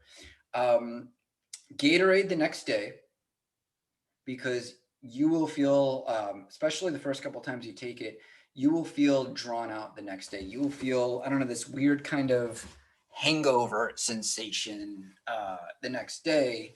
So Gatorade really helps, at least for me. Yeah, you gave me that tip. It did work. I hydrate really well. I also use a little nasal spray because you can get a little congested, and that helps with that. Oh, okay. I do not, but yeah, that's cool. Sometimes a little Tylenol, deal with like a headache that it gives me. Yeah. There's some weird little side effects. It's a very minor hangover that's easy to take care of with, for me it's Gatorade, for you it's that with a little bit of Tylenol. So Yeah. Tell me about Sunday, man. What happened? Sunday. Oh God, Sunday. Oh. All right. So I'll start from the end of the date, and then I'll kind of work back from it. So the end of the date, like there's nothing there on the date. I mean, she's an attractive woman, but there's nothing there. So at the end of the date, she gives me this big hug saying it was nice to meet you. I had fun. And I looked at her and I said, "That was intense." She's like, "What do you mean that was intense?" I'm like, "The way that you guided the conversation was just really intense." She's like, "Really?" Like she was asking for feedback on it, right? Nice. And I'm like, "Okay, this is weird." I thought she was tanking the date. I mean, she still might have, but she's like, "No, I really want to hear what did I do on the date." And if I had to give her a review out of 5 stars, I'd give her 2.5. Right. So I'll start with the positives. She looked exactly like her profile, which is always a plus. It's a thing a lot of women will lie about, or their Photoshop or whatever. She was, in her pictures, she looked like she was in shape. In life, she was in shape. She was pretty. She's incredibly smart. I have a thing for smart women. She's witty. She's outgoing. A lot of really good positives right there. The negatives, within the first 5 minutes, you have the COVID talk, because you always have the COVID talk. And she mentioned that one of her friends, mom or dad, recently died of COVID, like 5-10 minutes into the date. Oh man, that's rough. I'm like, Okay, things not to talk about on a first date. Death. Like, don't voluntarily say something. Like, I've been on dates where I've asked a woman about her family, get into family conversation. She's like, oh, my dad passed away or something like that. I'm like, okay, like, I feel a little shitty bringing it up, but it was kind of in terms of the conversation. We're talking about our family, whatever. She just randomly threw out the death card right there. And I'm like, okay, that makes it a little awkward. We continue talking. And so Seattle has outdoor dining, right? And what a lot of places will do is that they'll have covered, like I call it indoor outdoor dining, where there's a structure, but it's not a permanent structure, and there's heating lamps and things along those lines. So it's actually really comfortable. But the first table was outside. It was a little cold, and I'm facing the indoor outdoor structure. She says, hey, as soon as something opens up, let me know. We both were a little cold. So something opened up, and I'm like, yo, let's go. So we get it. And we're sitting on this bench. We're sitting right next to each other, right under a heat lamp. And I'm like, oh, this is so much better. And there's a moment in the date where I felt chemistry where I don't know why I didn't go in for the move. I have a couple different theories. Maybe I'm not as ballsy as I thought I was. Maybe it's because it was outside of my neighborhood and outside of my plan, or maybe the maybe from Friday night who I'm seeing again. Maybe I'm at that point where I'm just losing interest in other women. But for some reason I hesitated. And she mentioned a couple things politically, and it's not like I disagree with her where she stands politically, but I don't like talking politics on a first date. It's just politics and death. I think generally people are very passionate about it. First dates for me are fun and flirty. Like, let's have the dumb conversations, funny travel stories, talk about our families, friends, maybe a little bit of work. I can show you cute pictures of my dog and videos of my dog, and like just fun little cool stuff, like talk about how I run and I work out and whatever she does. And on my dating profile, I have moderate for politically on there. And the reason why I have moderate on there is because I want to avoid women on the political extremes.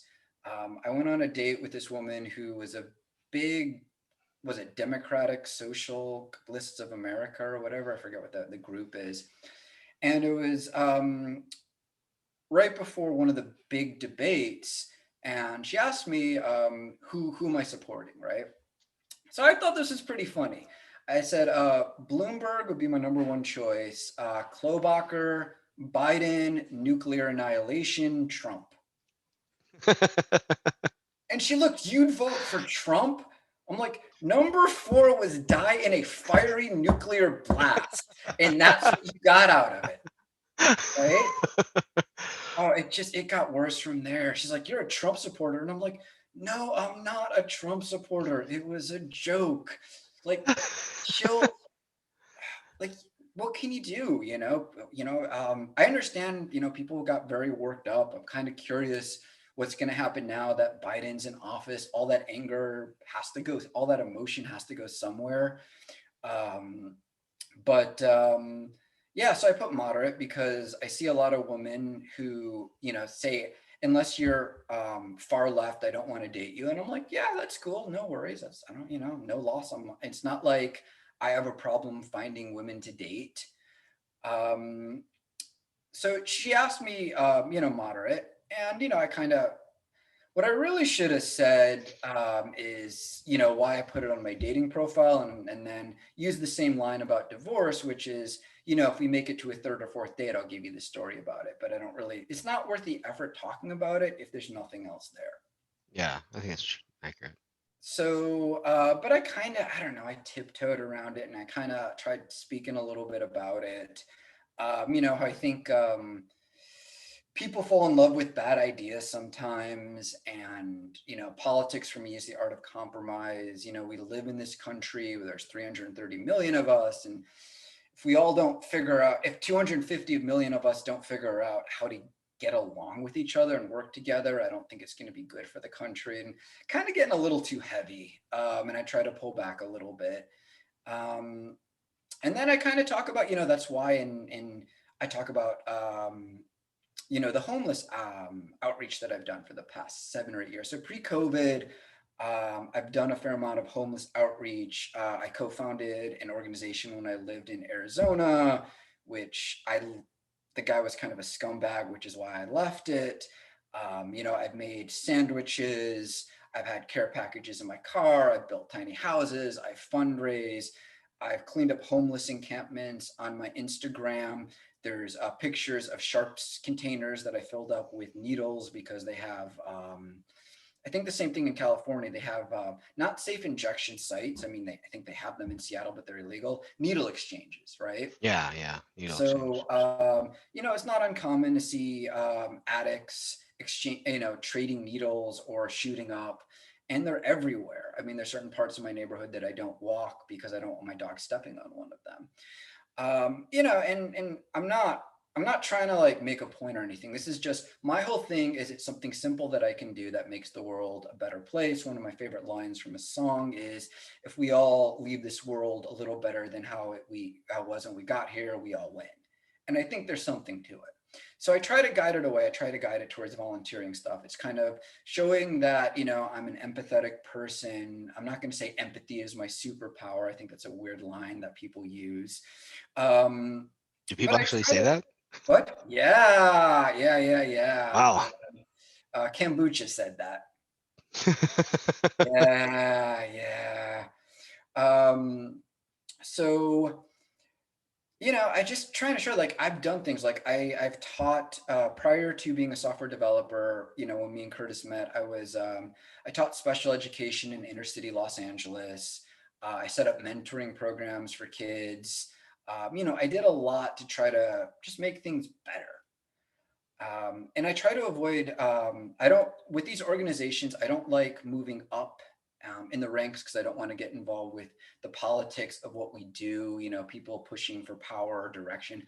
Just give me a simple task to do and I'll get it done. And I think, I kind of like that. That really works for me. It makes me feel like I'm doing something. I'm making the world a better place.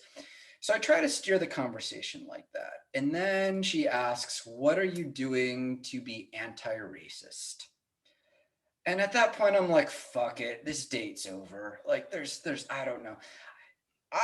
So I made the mistake of maybe I wasn't on my A game. I let her control the conversation too much. And I don't know where she was going with this. Like maybe I thought she was trying to tank the date, but she wanted my feedback.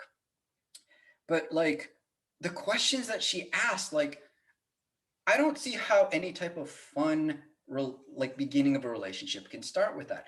I don't feel talking about depressing things in the United States, death, politics, things like that. They don't want to make me make out with someone. Like, I just, I mean, I'll still do it because she's cute, don't get me wrong, but it's just, right? Just a side note, my girlfriend on her Tinder profile asked how classist or racist are you? And another woman that I hooked up with, we started talking about like racial inequality in the world, and we ended up hooking up on our second date. So I think women want to respect the people they sleep with, and I think that's where that comes from. I get it. I don't know. My ex was too political. I think, she kind of flipped out after that. And maybe I've got a little bit of a visceral reaction. Maybe like the woman who, I don't know, might be a current, she's put a couple things here and there, and I just kind of smile and nod. And I just, you've known me since Burning Man. So it's like 15 years. You know my politics. Wow. Yeah. Wow. 15 It's years. not like I have anything that would be considered racist, misogynistic, homophobic. Yeah. And I've said, and I'll say this again, if I say anything on this that offends people, I went after the Gillette ad, but not because of their message. I just thought it was a stupid advertising campaign. I don't think it was leftist propaganda. which a buddy of mine who's on the right actually said, good for you for going after that leftist propaganda. I don't want to get involved with it. I don't, it's like, if he thinks that, that's cool. But no, I just thought it was a dumb advertising campaign. I thought it really missed the mark, and I think it could have been done a lot better. And I'm not even an advertising expert. I know nothing. I know shit about advertising. All I know is the following quarter, Gillette had to write down $8 billion, and 2 years later, they're using the best a man can get again. So clearly it was ineffective. I mean, I'm sure they can bullshit and lie and justify it because that's what people do. I don't want to talk about that stuff. I really don't. Being a moderate in a very left-leaning city, it's a weird thing that I'm more than happy to talk about it. My tenant said, you love talking politics. And I'm like, you're right, I do. I just need to feel that it's someone that hears me out. I don't think I'm racist or classist. If someone points something out, people have pointed things out, certain things that I haven't thought about. Someone just explained to me something on the Zoot Suit riots, which I never thought about, and it completely changed the way that I look at it. And it makes sense why the Mexican American and the Chicano or the Latino, which are different, why they'd be so upset about it. And I never really understood that before. I've said things to people and they're like, holy shit, you're woke as fuck. And I'm like, I don't think of that. I don't try to be this. It's just certain things that I have. I think I'm ranting too much about this at this point. I don't want to talk about this. Like on a third or fourth date, like when we go into dating, and I don't know, next show is going to be COVID dating. I think after that, we'll go into dating styles. Like, I make sure that women are very comfortable on dates. I give them lots of outs. I don't try to pressure them into anything. I don't, I call it assertive, not aggressive. And maybe that's the way that I have for women, feeling safe. But the only one that I ever responded to is this woman said, don't date me if you think Bernie or Trump are the second coming. And I just busted out. She never responded. I was all upset. I'm like, this is the woman for me. But yeah. I like how you ended that date with her though, and asked her if she could like connect you. She could what? If she could like connect you, if she had any friends or anything. Yo, yeah. So at the end, I'm trying to like, I don't know. I'm trying to emphasize this, and she asked if we want to be friends, and I'm like, do you have any cute friends? Like, I don't know. What am I getting out of it? So I have no problem being friends with females. One of my closest friends in Seattle, probably my closest friend in Seattle, is female. She's my neighbor. When I refer to my neighbor, it's usually this one. When I refer to the neighbor who spies on me for my ex, I call her the neighbor that spies on me, just to let you know there's two different ones. We've been great friends. We give each other dating advice. We both have given each other, we both said, like, if you need an out of a date, send me a text. I've never had to, and she's never had to, but after a bad date that either one of us has, or like, you can always text me. 3 of the women that I've ended up going on dates with, I'm friends from time to time. I'm friendly with, we talk from time to time. I've slept with all 3 of them though. So, it didn't work out, but so I don't really know if, I like, maybe because I didn't feel rejected from her, like clearly there was nothing mutual. I could be friends with her, but yeah. I don't know. I like what, I don't know, man. Like, yeah, who knows? But I want to add something. So the dating coach, the first woman, I call her dating coach, the first woman that I went on a date with and slept with, me and her became friends and we hang out a couple of times. She's very far politically left. She's gotten very serious with a Trump supporter. Wow. Yeah. That's funny. Yeah. And they talk politics and they're always trying to convince the other one what's going on. But that's cool. I think they're talking about moving in right prior to COVID. I haven't spoken to her since then. but they were together for, I don't know, about a year and change. Yeah, I think about a year and change or something like that. Last time I spoke to her. So, there are a lot of relationships where people from different sides of the political aisle can get together. There's a famous couple. The guy, he worked for like Bill Clinton, bald guy with a Cajun accent. I can't remember his name, but his wife worked for the, I think worked for the Bush administration. Yeah. And Well, there's like, is it Kellyanne Conway? She works for Trump. She goes out there and lies for him. And then her husband, I think, is really far left, and her daughter hates her mom. So it can happen in couples. Right. I mean, there's couples out there. I'd say don't discredit someone. Like, I don't discredit someone based on their politics once I actually date them. But if I get the feeling that that's all they're going to talk about, I don't want to talk politics. I just generally don't. I've been talking way too much about this for the past 4 years, and with people that I know and I trust, I'm open to having these conversations, but I'd rather hear dumb travel stories. I've traveled, I've done a bunch of really dumb things. There's a couple of times that I thought, oh, this is how I'm going to die. But it always works out at the end because I've got dumb luck. So I wanted to share some of the salacious details from my weekend. Oh, yes. Okay. So this is the point where I should have warned people about it. Okay. So now if you're at all, I don't know, easily offended or whatever, like fast forward to it. Go on. There might be some help for guys out there too trying to arrange one of these. Yeah, okay. But essentially I invited my friend over, and honestly I'd invited over just to catch up. We hadn't hung out in a while. But Elizabeth So my dog wants attention now. I'm not rubbing one out. That's what it looks like, man. Just a little. I mean, I could be, but you never know. I mean, you don't even know if I'm wearing pants, to be honest. Little butt play going on. So my girlfriend came home early. She got out of work, and like the two of them hit it off. Or I felt like there's a little flirting going on. And so we just talked a lot about our relationship. The conversation was kind of sexual, and they were vibing. And so I hit up my friend. I was like, "Hey, do you want to play with us?" When the girls got here, we had a conversation. We kind of talked about expectations, boundaries, and the girls got here. We started drinking, kind of hanging out. We knew what we were here to do, but it was like 90 minutes, man. And I'm like, this is gonna stall out. Like we need to move this forward, or we're all just gonna get sleepy and call it a night and be awkward.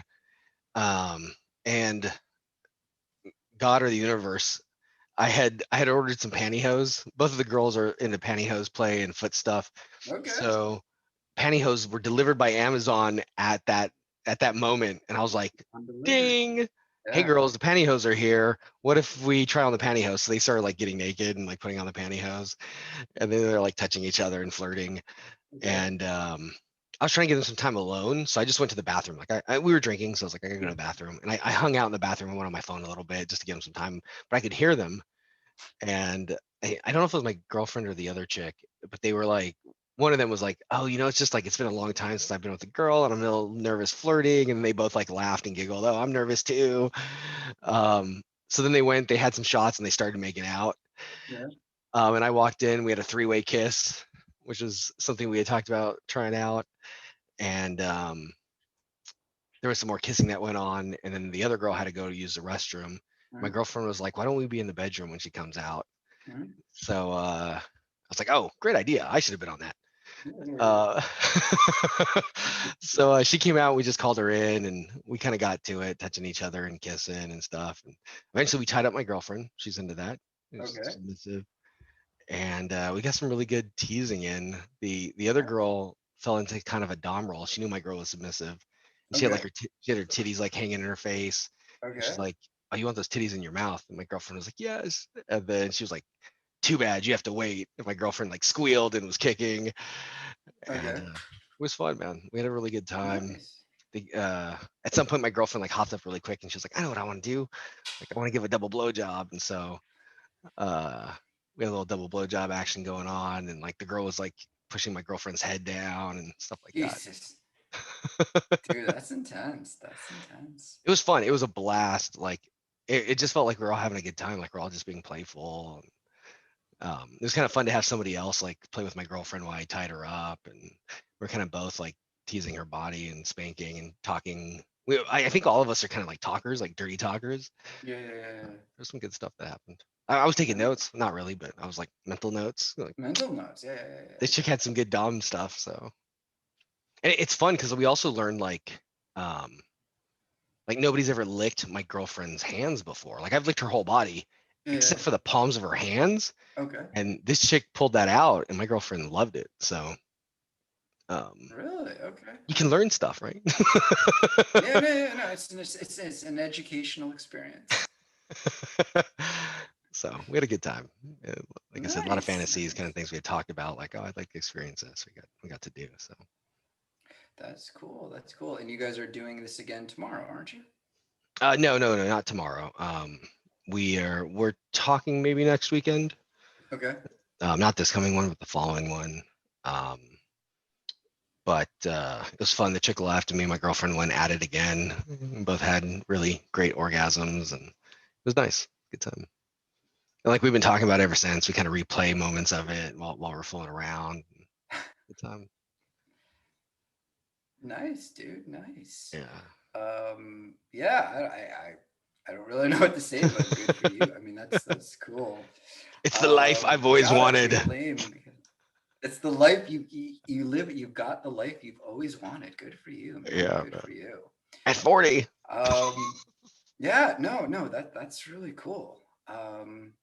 Yeah. So for everyone interested in stuff like that, Curtis is a great resource. Definitely join any of our social media groups. He'd give you a lot of advice.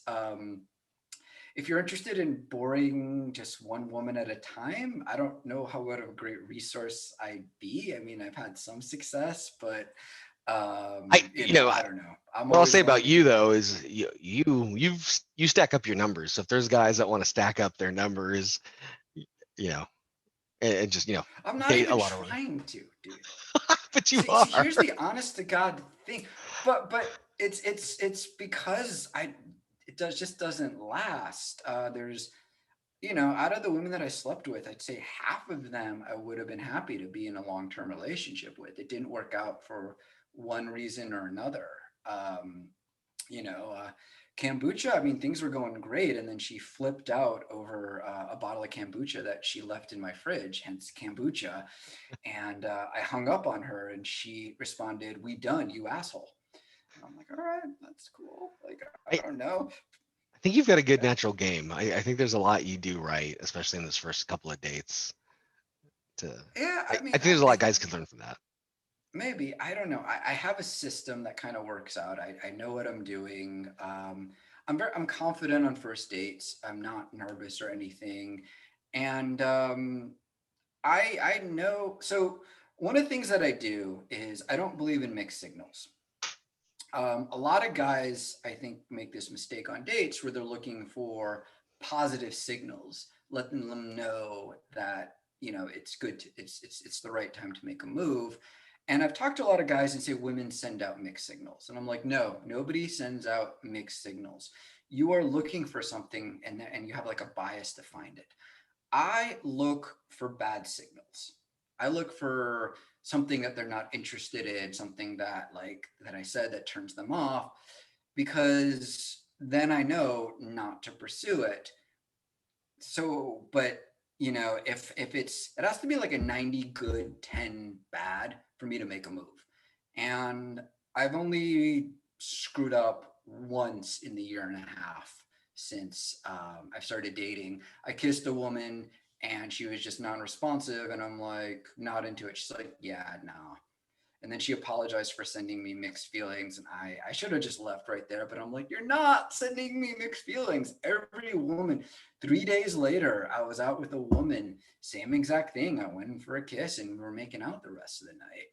Like, I don't know. This woman, maybe not all women are exactly the same. I mean, that's dumb. But, Yeah, I don't know. I've got a little bit of game. I know what I'm doing a little bit.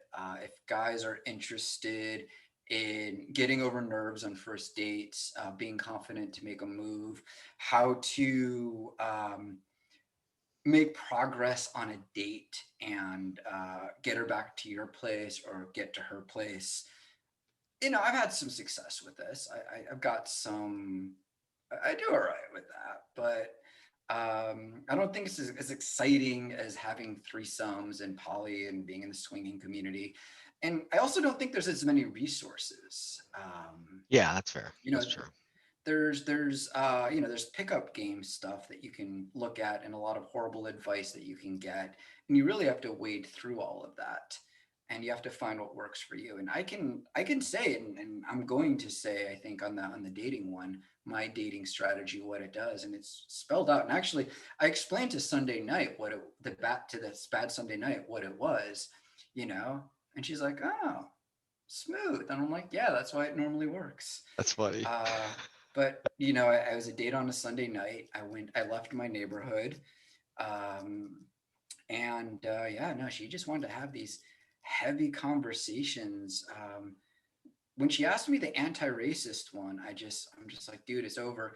And then she asked me about my divorce, and normally I hold off, but I'm like, fuck it, there's no next date. So I just gave her an abridged version of it. I'm like, there's nothing going on here. Like, this is just, I told her, I said, listen, it's really easy to lie on dates. It's really easy to find what a woman's looking for and say what it is, but I don't want to do that. And the reality is that if we went on a couple of dates, I think she'd either get over it or resent me. And I don't want to be with a woman who resents me because my political views are different from her. And I have deep convictions in my political views. I was with someone who resented me for the last 2 years of our marriage because of that. I'm not looking for that right now. I also told her that, if politics is really important to you, then yeah, just be open and honest about it. Like, you don't hide who you are, Sure. But yeah, I guess I've got a little bit of game. I know a little bit of what I'm doing. It's just not as exciting. And I'm not really going to go into detail at any point of specific things that I'll probably talk a little bit about a couple of things here and there, but yeah, I don't think I'm going to be as open as you are with your experiences. Well, because you and your girlfriend, I mean, you've spoken to her about this. Yeah. I haven't spoken to any of these women about this, and so I have no right to say this. That's why I have nicknames for all of them. That's why I don't give specifics. I don't want any of these women to ever, be found or whatever it is. Like I don't like to kiss and tell either. I do have my girlfriend's permission to talk openly on this, but I really care about sex positivity. And I feel like we have a culture of shame in America. And so I do think it's important to be open about these things so people can find these types of communities and know that these things exist. Because the more I talk about this, the more I find people who are into it. So it is important to me. We are getting late here, man. Oh, yeah, we are. All right. Red log. Yeah. Okay. So should we cut it off, I guess? I think we're good. The last thing I want to close with is if you've made it this far, you must have enjoyed this. So please like and subscribe. It really helps us out. It lets us know what you like. So make sure you do that for us. It's a big help. Yeah. And as I mentioned, I'm kind of talking about these women with weird nicknames, and some of you might be scratching your head. I put up a thing on Facebook and IG letting you know. And if you message me, if you want me to go more into detail of how women got their nicknames, I'm happy to do it. So there's a little bit of incentive for you to get involved and follow us. All right. Awesome, man. Well, I guess Aaron Katz kind of signing out. I don't know. I still need something to say at the end. It's like, peace. Peace. All right.